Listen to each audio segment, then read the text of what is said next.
से आए हैं, आपसे हमको बहुत सवाल करने हैं। बोलिए। रोज दो दो सवाल आपसे करना चाहते हैं। इसलिए दिया है।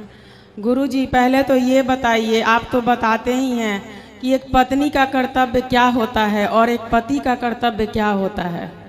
बताए तो हैं आज की कथा में। आप बताए हैं, लेकिन कोई आपकी कथा ही नहीं सुने। और पत्नी को सबसे पहले उठना चाहिए, बच्चों का, पति का, सबका ध्यान करना चाहिए। और हमारे बच्चों को सनातन के खिलाफ अगर उसके पिता ही भड़का रहे हैं तो कैसे हम अपने बच्चों को संभालें। कहाँ है आप? वो पिता नहीं, वो तो आपकी कथा भी नहीं सुनते हैं। वो हमको लेके शादी के बाद न कभी मैके आएंगे, न ससुराल जाएंगे, न हमारे साथ समाज में जाते हैं, न अपने माता पिता को पूछते हैं। हम जिंदगी अकेले 11 साल दोनों बच्चे को पालने के लिए मैके में रहे। उसके बाद स्वयं हम जमशेदपुर दोनों बच्चों को डेरा खोज के स्वयं वहाँ आए। क्या करते हैं आपके पति? टाटा स्टील में, टाटा माइनिंग में है, उड़ीसा में।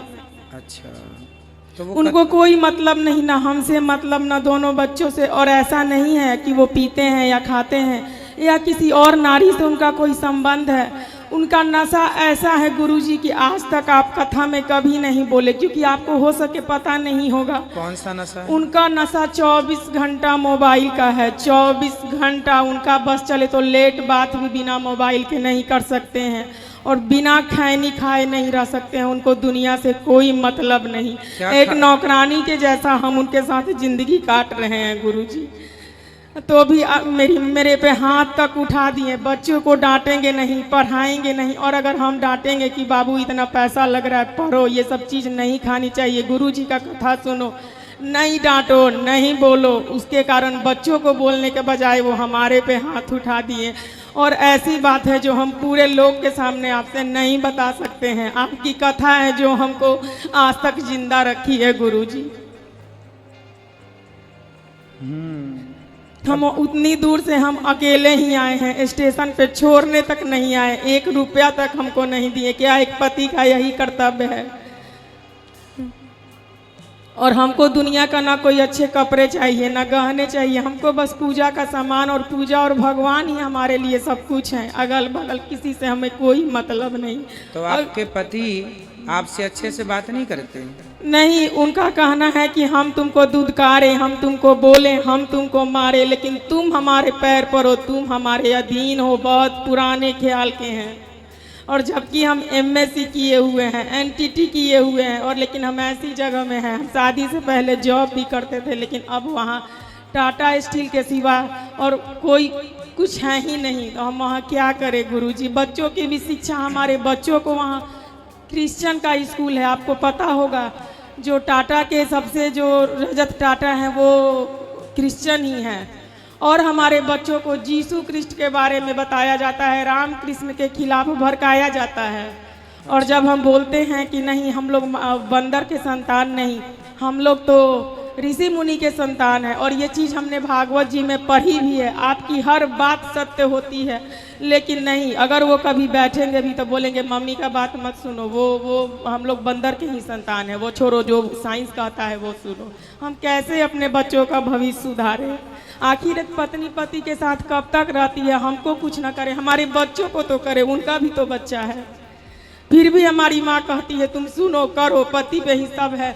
जब पति के रहते कोई पराया पुरुष, चाहे वो बिजली बनाने वाला हो, इन्वर्टर बनाने वाला हो, हम ही को सब देखना है। और उनसे नौकरानी की तरह पैसा भी मांगना है, उनको हिसाब भी देना है। इसलिए कि हम कमा नहीं सकते, हमारी मजबूरी, हमारे बच्चे हैं। हमारा दुख देख के हमारी बहनों ही बोला कि तुम यहाँ आओ, तुमको नौकरी मिलेगा। लेकिन क्या करें गुरुजी, हम अपने बच्चों को छोड़ के कैसे जाए? तो आप अपना भी कुछ काम शुरू कर लीजिए ना। जब आप जॉब पढ़े लिखे हैं तो आप वहाँ कुछ नहीं हो सकता है गुरुजी, वो माइनिंग एरिया है और वहाँ सारे उड़िया लोग भरे हैं। वहाँ कुछ नहीं हो सकता है। हम जमशेदपुर में थे तो वहाँ कुछ कर सकते थे, लेकिन वहाँ से ये जब वहाँ क्वार्टर ही सब मिल गया तो दुनिया का ताना सुन सुन के कि नहीं, अकेली औरत कैसे रहेगी, कैसे रहेगी। आजकल तो दुनिया सिर्फ भोगना जानती है गुरुजी। लोग बोलते हैं कैसे इसी उम्र में तुम योगी हो गई, कैसे रह सकती है पति के बिना। हम कैसे जवाब दे उन लोग को, बताइए। क्या प्रहलाद बचपन में भक्ति नहीं किए थे, ध्रुव नहीं किए थे, लेकिन कोई इस बात को नहीं समझता है। हमारा पूरा ससुराल का परिवार ही वही है। हम इतना तक ये थे, ऐसी ऐसी बात है जो हम सबके सामने नहीं बता सकते। गुरुजी बहुत आस लेके हम आए हैं और हमारे जो गुरु हैं वो नहीं है। हम किनसे अपना बात कहें। मैके में भी कोई नहीं है, बस एक बूढ़ी माँ है, कोई नहीं है। ससुराल में किसी को किसी से कोई मतलब नहीं है। उनका दीन दुनिया सब कुछ मोबाइल, रहने का आज तक एक घर तक नहीं बनाए। बोलिए ऐसे पति को भी क्या नहीं त्यागना चाहिए? दिल से तो हम त्याग ही चुके हैं, बस समाज को दिखाने के लिए एक घर में रहते हैं।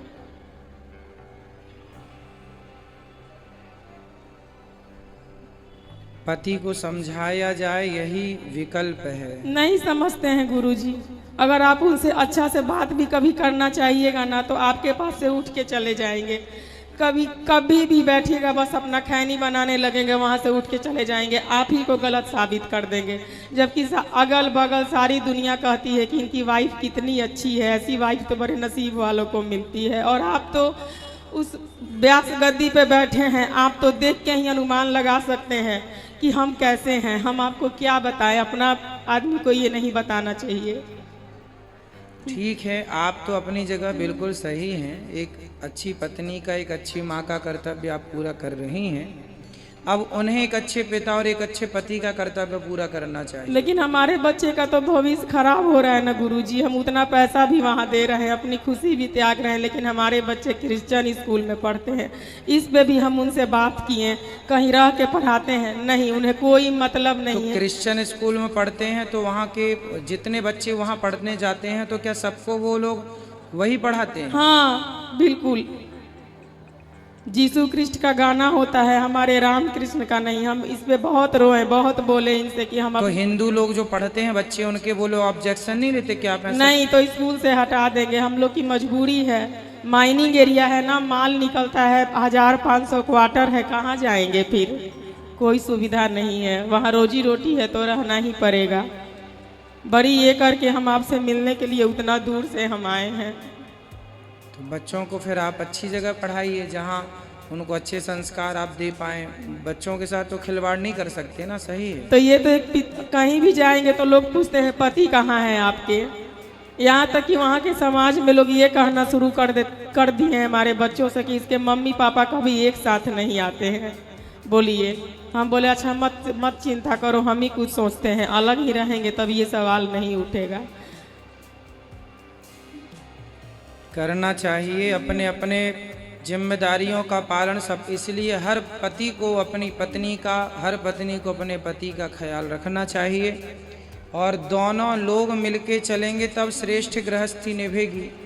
एक से नहीं, एक की समझदारी। इसलिए कहता हूँ कथा दोनों सुनना, दोनों को नहीं। वो तो हमें भी कथा नहीं सुनने देते। जब तक वो घर में रहते हैं हम धीरे धीरे मोबाइल पे आपकी कथा सुनते हैं। कहते हैं अनिरुद्धाचार्य जी पागल कर दिया है इसको।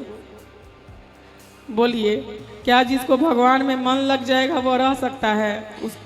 आप थोड़े दिन आप ऐसा कर लीजिए, आप थोड़ा पति की बात मान के देखिए, शायद आपके मानने से, आपके प्रेम से वो रीझ कर आपकी बात मानने लग जाए। हम सब करके देख लिए हैं गुरुजी, हम हर चीज करके देख चुके हैं। ना बच्चों के फ्यूचर की चिंता है ना कुछ। वही हम आपसे पूछना चाहते हैं, शास्त्र ये क्यों कहता है कि ऐसे भी पति के साथ उसकी पूजा करो, पत्नी के साथ ही ऐसा बात क्यों कहा गया है? शास्त्र ये भी नहीं कहते। शास्त्र ये कहते हैं कि नारी पतिव्रता हो तो पुरुष को भी पत्नीव्रता होना चाहिए। नारी अपनी जिम्मेदारी निभाए तो पुरुष को भी अपनी जिम्मेदारियां निभाना चाहिए, है ना? वो एक पिता नहीं, माता शत्रु पिता वैरी ये न बालो न पाठिता। जो माँ बाप अपने बच्चों को गलत रास्ते पर ले जाएं, जो गलत संस्कार दें, वह माता पिता नहीं, वह दुश्मन है। ऐसा हम नहीं कह रहे। नीतियाँ माता शत्रु पिता वैरी ये न बालू न पाठिता न शोभते सभा मध्य हंस मध्य वको यथा। तो शास्त्र तो ये कह रहे हैं, शास्त्र ये नहीं कहते कि तुम्हारा पति जूता मारे फिर भी उसके संग रहो। ये तो समाज कहता है कि भाई रहना पड़ेगा। बाकी शास्त्र ये भी नहीं कहता कि छोड़ दो, परंतु समझा बुझा के जैसे प्यार मोहब्बत से कोशिश। आदमी व्यक्ति गलत नहीं होता, व्यक्ति की संगति उसे गलत कर देती है। सुधारा जा सकता है यदि आप यहाँ लाएं। अब जैसे आप कह रहे हैं वो आ ही नहीं सकते। नहीं, वो तो आपकी कथा सुनते ही नहीं है, वो टीवी में भी खाली इंडिया अब में ये है ना, कि कोई हॉस्पिटल जाए तो उसका इलाज भी हो जाए। अब हॉस्पिटल ही ना जाए तो इलाज भी कैसे हो। यहाँ आए तो मैं समझाऊं भी, शायद वो समझ भी जाए, लोग समझ जाते हैं। अब आए ना, समझे नहीं, वो ना, किसी से बात भी नहीं करते। अगर इस घर में पूजा होगी, ब्राह्मण देवता बुलाएंगे तो फिर आएंगे ही आप ही उनके पत्नी तो हो ही, आप ही अपने पति के गुरु बनकर आप ही उन्हें सही मार्गदर्शन कीजिए। आपके पति भटके हुए हैं रास्ते से। एक पत्नी का धर्म यही है कि भटके हुए पति को सही रास्ते पे लाना। तो गुरुजी वो लात मारेंगे और हम उनको बार बार समझाएंगे, कोशिश करेंगे। कुछ दिन आप समझाइए प्यार से, वो लात नहीं, वो अलग विषय है कि वो उनके संस्कार ऐसे हैं, परंतु आप कोशिश करिए शायद सुधर जाएं। अब छोड़ भी देंगे अपने पति को तो फिर छोड़ने से भी लाभ क्या है? नहीं है, लाभ नहीं है ना छोड़ने से। इसलिए उस व्यक्ति को समझाया जाए, समझा बुझाकर ठीक किया जाए। यही ऑप्शन है, यही उपाय है मेरे हिसाब से। आप लोग बताइए क्या उपाय है? क्या छोड़ देना समस्या का समाधान है? नहीं, पति को छोड़ देना समाधान नहीं है। बच्चे और अकेले पड़ जाएंगे, बहुत सारी ज़रूरतें होती हैं। एक गुरुजी एक पूजा करने के लिए, एक आहुति साथ में देने के लिए, मंदिर जाने के लिए हम तरसते हैं, कोई बात नहीं नहीं, जाते। आप प्रणाम।